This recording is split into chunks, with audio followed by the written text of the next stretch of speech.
Ayaw sumagot. Walang sumasagot. Walang doorbell. Walang ano. Pwede pumasok?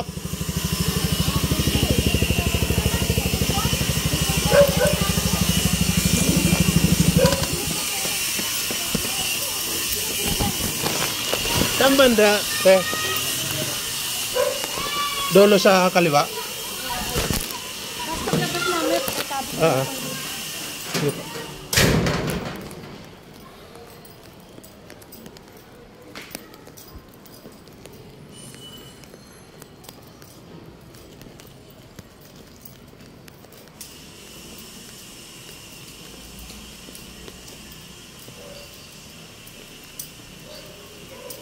Deliver eh.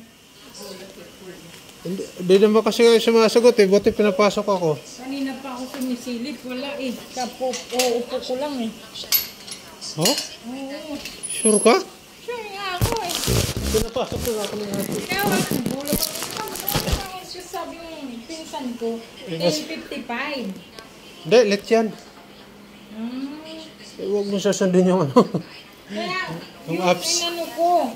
Kaya nakatulog na lang yung anak ko. Saka antay namin nandito kami. Ang tagal sa Pure Gold. Grabe. Isang oras. Po. Oh, yan lang alat. Isang lang. Okay lang. Buti kinakalampag ko. May nagising. May nagising na kapitbahay niya. Akala ko yung kumakalabog. Diyan lang kapitbahay. Tumatawag kasi ako. Walang sumasagot. Sa Japan yun. Wala rin kayong doorbell. Yun yun sabi ko dito. Dapat may doorbell. Bawat number ng bahay. Oo, kasi layo nyo. Dolo pa kayo. Kasi nakakahiya kung sinong naaano. Oo, nagising ngayon kapitbahay nyo. Kaya kanina pa ako dito. Sumisigaw ako eh. Kauupo ko lang. Sabi ko, tawa ko. Kauupo ko lang talaga yun. Kaya nga nagulat ako sa iyo eh. Kasi nandito nga ako, tingin ako ng tingin. Ibig sabihin, yan nag-order niyan sa Japan. Ako. Kaya pala eh. Kaya talagang ano. pagbigay sa akin ng oras, inabangan ko na. Hanggang nga nakatulog yung anak ko. Wala, kasi yung ano, yung Pure Gold, napakatagal doon.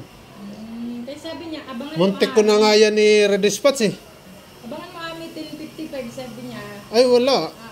Kaalis ko lang doon. Ever pa yan, Commonwealth ever pa. Sinat ko na nga eh. Sabi ko, ate, anong oras ba? Sabi ko, alas 11 na eh. Kaya pala eh.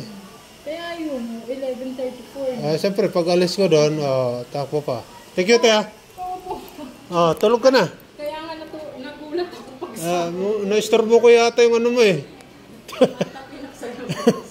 Na-istorbo ko yata tulog mo eh. Hindi ako natutulog. Nagsiselfon ako. Okay, Te. Thank you.